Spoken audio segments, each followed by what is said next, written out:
ኤፍራታም በድጋሚ ታሪክ ሰርታለች ማለት ነው። ሞገስን ለመግደል ማህሌት እየመጣች እንደሆነ ለመድብል በመናገር መድብልም ቀድሞ አውቆ ስለነበረ ሞገስን አሸሽተውታል ማለት ነው። ከሞት ታድገዋለች። በድጋሚ እንግዲህ በባለፈው ደም በመለገስ ከሞት ታድገው ነበረ። አሁን ደግሞ ከነዝና ከነ ማህሌት እጅ ነጥቃ እንዲወጣ አድርገዋለች ማለት ነው።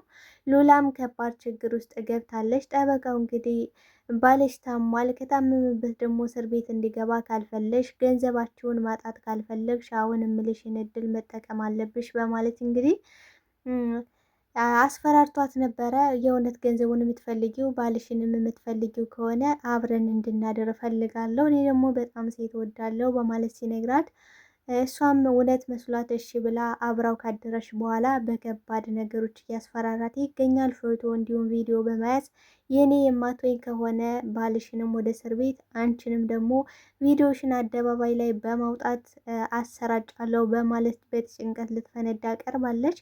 በሌላ በኩል መድብልም ብሩክና ቅድስት እንዲጋቡ እየነገረው ይገኛል። ማህሌትን በሌላ ብሩክን ይቅርታ ለመጠየቅ ወደነ ብሩክ ቤት በመምጣት እንግዲህ ብሩኬ በጣም ይቅርታ አድርግልኝ በድያለሁ፣ እንዲሁም ደግሞ ምሳሌ ልጅን በድያታለሁ በማለት ይቅርታ ለመጠየቅ መታለች። ብሩክ ግን ሲያያት እጅጉን በጣም ተናዶ ተበሳጭቶ ነበረ። መድብልም እንግዲህ ሲጥ አድርጎ ሊገላት ምንም የቀረው ነገር የለም። ሰላም ጤና ይስጥልኝ ውድና የተከበራችሁ የቻናሌ ቤተሰቦች፣ ተወዳጁን ድራማ ምሳሌ ክፍል 106ን ወደ እናንተ ይዤላችሁ መጥቻለሁ። በዚህ ክፍል ላይ ብዙ ነገሮች ተፈጥረዋል። ቀጣይስ ምን ሊፈጠር ይችላል የሚለውን ነገር የምናወራ ነው የሚሆነው። ታዲያ ተወዳጆቼ ቪዲዮውን ስትጀምሩ ላይክ እንድታደርጉና እስከ ቪዲዮ ፍጻሜ አብራችሁ እንድትቆዩ በአክብሮት እየጋበዝኳችሁ ሉላም አሁን ላይ በጣም ከባድ ችግር ውስጥ ገብታለች። ጠበቃቸውም እንግዲህ አብረን መተኛት አለብን፣ አብረን ካልተኛን ደግሞ ባልሽ አሁን ላይ ታሟል፣ ስለዚህ ወደ እስር ቤት እንድገባ ካልፈለግሽ እስካሁን ክስ አልተመሰረተበትም፣ አሁን ግን ክስ መሰረትበታለሁ፣ እንደገና ደግሞ ሌላ ጠበቃ እናገኛለን የምትይ ከሆነ ደግሞ ያን ጠበቃ ተነጋግሬ እንዲያከሽፍባችሁ ማድረግ እችላለሁ በማለት እንግዲህ ሲያስፈራራት እሷ ምን የመጣሁት ለለመነ ነው፣ እባክህ የጨነቀው የጠበበው የተቸገረ ሰው አይታ አታውቅም እንዴ? እባክህ እኔ ባሌን በጣም ነው የምወደው፣ በጣም ነው የማከብረው። ስለዚህ አሁን እኔ ምን ነው ቆንጆ፣ እኔ የተቸገርኩና የችግር ሰው ነኝ፣ እባክህ ተወኝ ስትለው እሱ ግን በፍጹም ይሄን ቆንጆ ገላይቶ ማንም ሊያልፍ አይችልም፣ ስለዚህ አብረሽ ተኝተሽ አለቀ። በጣም ቀላል እና ተራ ነገር ነው የጠየኩሽ፣ አብረሽ ትተኛለሽ፣ ሁሉ ነገር ያልቃል። እኔ እንደዚህ ሴቶችን አይቼ ማለፍ አልችልም፣ ሴቶችን በጣም ነው የምወደው ነበር ያላት ማለት ነው። በስተ መጨረሻም ሉላ ይሄ ነገር ግን እስከ መቼ ነው የሚቀጥለው ስትለው በቃ አሁን አብረሽ ከተኛሽ ችግር የለም ብሏት ስለነበረ በሀሳቡ በመስማማት እንግዲህ አብራራ ነበረ። ነገር ግን በስተ መጨረሻ በጣም ከባድ ችግር ውስጥ ነው የገባሽው፣ እጅጉን ያላሰበች ያልጠበቀሽው ነገር ነው የተፈጠረ። ማህሌትም እንግዲህ ሞገስን ለመግደል እየገሰገሰች እንግዲህ ከዝና ጋር በመነጋገር የተኛበትን ሆስፒታል አውቃለሁ፣ አሁን መግደል ብቻ ነው የሚቀረኝ በማለት እንግዲህ ሌላ ሰው ጨምርልኝ ብለው ነበረ ዝናን፣ ሌላም ሰው ጨምሮላት ነበረ። በመሀል እንግዲህ ኤፍራታ ታሪክ ሰርታለች ማለት ነው። ኤፍራታ ልክ ዝናና ማህሌት ያሰቡትን እቅዳቸውን አውቃ ስለነበረ ለመድብል ደውላለች። እኔ ወደ እናንተ ስመጣ ማህሌት ተከታትላይ ነበረ፣ ስለዚህ ሞገስ ያለበትን ሁኔታ አውቃለች፣ አሁን ደግሞ ጥንቃቄ ልታረጉ ይገባል በማለት እንግዲህ ለመድብል ማስጠንቀቂያ ስትነግረው መድብልም እጅጉን በጣም አመሰግናለሁ ኤፍራታ፣ ውለታሽን እንዴት እንደምመልሰው አላውቅም፣ ነገር ግን እኔ ራሴ ተጨንቄ ነው እንጂ አስቤበት ነበረ በማለት እንግዲህ ከዶክተሮቹ ጋር በመነጋገር አወጣዋለሁ ብሎ አውጥቶት ነበረ ማለት ነው። ኤፍራታ ግን በምላሹ እኔ ከዝና እንድጠብቀኝ እፈልጋለሁ፣ ይሄን ደግሞ እንደ ሁኔታ እንድታይልኝ እፈልጋለሁ፣ ምክንያቱም አሁን ላይ እኔ ዝና እህቴ ናት ማህሌት፣ ነገር ግን መቼና እንዴት አሳልፋ ልትሰጠኝ እንደምችል አላውቅም፣ ነገር ግን አሁን ዝና እየዛተብኝ ሊገለኝ እየፈለገ ነው እና ከሱ እንድጠብቀኝ እፈልጋለሁ ስትለው ምንም ችግር የለውም በቃ እኔ ያለሁልሽ፣ እስከ መቼውም ቢሆን ሁልጊዜም ቢሆን ከጎንሽ ነኝ፣ ከቡድ ነው ያወጣሽ ወንድሜ ለኔ ብሎ ለእኔና ለወንድሜ ሲል ህይወቱን አሳልፎ የሰጠኝን ወንድሜን ዳግም ሰጥተሽኛል እና አታስቢ ብሏታል ማለት ነው። በዚህም ምክንያት እንግዲህ ከዶክተሮቹ ጋር በመነጋገር ሞገስ እንዲወጣ አድርጓል ማለት ነው። ኤፍራታና እንዲሁም ደግሞ ማህሌት አሁን ላይ እየተጨቃጨቁ ነው የሚገኙት። ምክንያቱም ማህሌት ገንዘብ ትፈልጋለች። ኤፍራታ ደግሞ እኔ እኮ አስጠግቼ ነው እያኖርኩሽ ያለሁት ስለዚህ መዘንጋት የለብሽም በማለት እንግዲህ ማህሌት እጅጉን ተበሳጭታና ተናዳ ወደ ቤት ተመልሳለች። ምክንያቱም ያሰበችው እቅድ ሁሉ ከሽፎባታል። እኔ ግን ቆይ መቼ ነው የሚሳካልኝ በማለት እንግዲህ ምሬት ላይ ትገኛለች። ነገር ግን ኤፍራታ አንቺ እኮ የማይሳካልሽ ክፉ ነገር ብቻ ስለምትሰሪ ነው በማለት ኤፍራታ አሁን ወደ ራሷ ወደ ጥሩነት ስለተመለሰች እጅጉን ደስ የሚያሰኝ ነገር ነው። መድብል እንግዲህ ሞገስን ወደ ቤቱ በመመለስ አንተና እንዲሁም ደግሞ ብሩክን አሁን ላይ የኔ ህልም እናንተን መዳር ነው። ስለዚህ ለሁለታችሁ ሚዜ ነው መሆነው። እንደናንተ አይነት ፍቅር ማግኘት እኮ እጅጉን በጣም የሚያስደስት ነገር ነው። ማን ያደርጋል? በገዛውም በዚህ ዘመን ለጓደኛ ብሎ ህይወቱን አሳልፎ የሚሰጥ ሰው ማን ነው? በማለት ሲናገር እንግዲህ ሉላ አልቻለችም እና ስቅስቅ ብላ እያለቀሰች ነበረ። ሉላ አሁን እኮ የሚለቀስበት ሰዓት እና ጊዜ አይደለም፣ ለምን አንገትሽን ትደፊያለሽ እያላት ነበረ። ነገር ግን እሷ እጅጉን ያስጨነቃት ሌላ ነው። አሁን ላይ ወደ ብሩክም ደስ የሚለው ነገር ብሩክ መናገር ችሏል ማለት ነው። ብሩክም ሲናገር ምሳሌ ብሎ ምሳሌ ልጄ ብሎ ሲጠራትም ምሳሌ አልቻለሽም፣ ቀውጠዋለች ማለት ነው። ቅድስትዬ ቅድስትዬ አባቴ ጠራኝ በማለት ነበረ እንግዲህ የተጣራችው። እጅጉን ደስ የሚለው ነገር ብሩክ አሁን ላይ መናገር ችሏል።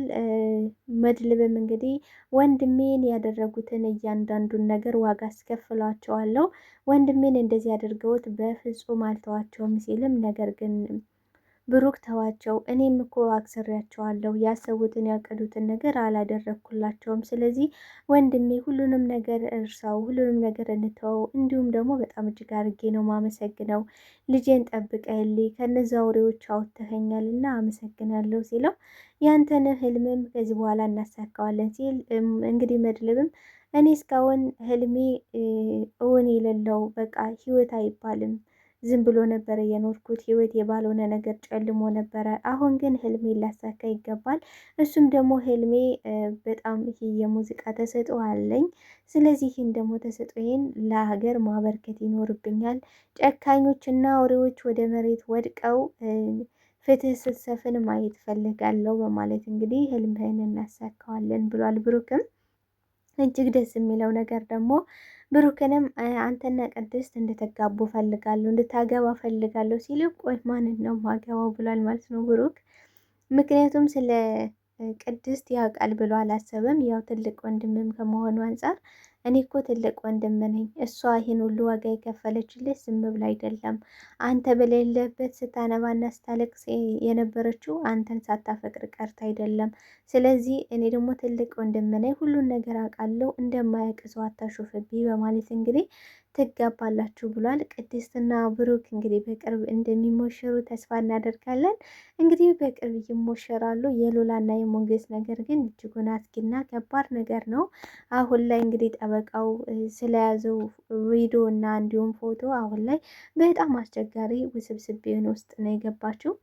ቅድስትም እንግዲህ እጅጉን ደስ ብሏታል። መናገር ሲችል ጋሼ ተናገረ በማለት ጥምጥም ነበር ያለችበት።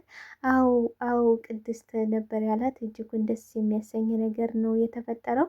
የብሩክና እንዲሁም ደግሞ የቅድስት ሁኔታ እጅጉን አስደሳች ነው። በሌላ በኩል እንግዲህ ማህሌት እጅጉን ተናዳለች። ቆይኔ ግን ማን የረገመኝ አይሳካልሽ አይሞላልሽ ያለኝ ማን ነው በማለት እንግዲህ ዝናም አሁን ላይ በጣም ተናዶ ተባሳጭቶ ቆይ አንቺ ግን ደደብ ነሽ እንዴ? መቼ ነው የሚሳካልሽ ያልሽው ነገር መቼ ነው የሚሆንልሽ? በማለት እንግዲህ እየወቀሳት ነበረ። እሷ ምን ላድርግ ሲደርስ እኮ ሞገስ ተኝቶ አይቼው ነበረ። በመሀል ግን ምን እንደተፈጠረ አላውቅም የለም ስትል አንቺ አይሳካልሽም መቼም። አንቺን አሁን ምን ማድረግ አለብኝ? አንቺን መግደል፣ ከመግደል ውጪ አንቺን ሌላ ምንም ላደርግሽ አልችልም በማለት እንግዲህ ምን ብሏታል? በቃ ይሄ አልተሳካልሽም፣ አሁን ሁለት እድል አለሽ። አንደኛ እድልሽ አታለሽ ኤፍራታን ይዘሽልኝ ትመጫለሽ። ሁለተኛ ነገር ደግሞ ከነ ብሩክ ቤት ይቅርታ ጠይቅሽ ብሩክን እዛ ቤት ትገቢያለሽ። ከዛ ደግሞ አድርጊ የምልሽን እያንዳንዱን ሴራ ታደርጊያለሽ ብሏታል ማለት ነው። ማህሌትን ብዙ ካሰበሽ ካወጣሽ ካወረደሽ በኋላ ቆይ እህቴ ስጋዬ ናት አደለ አስጠግታ የምትኖረው እኮ እህቴ ናት ስጋዬ ናት ብላ ነው። ምንም ቢሆን ለገንዘብ ብዬ እንዴት አሳልፌ እሰጣታለሁ? ስለዚህ ከብሩክን ይቅርታ ጠይቀዋለሁ ብለው ይሻለኛል እና ወደዛ ቤት እገባለሁ ብላ አስባለች። ምክንያቱም ዝና አሳልፋ ከሰጠሻት ማህሌትን ዝና እንደሚገላት ታውቃለች። ምክንያቱም አውሬና ጨካኝ ነው ዝና፣ የታወቀና ግልጽ ነገር ነው። ስለዚህ በቃ ብሩክ ጋር ሄዳለሁ ብላለች። ግን በመጀመሪያ ላይ እንዴት ነው ይቅርታ የምጠይቀው? እንዴት ነው ይቅርታ የሚያደርግልኝ ብላ ነበር።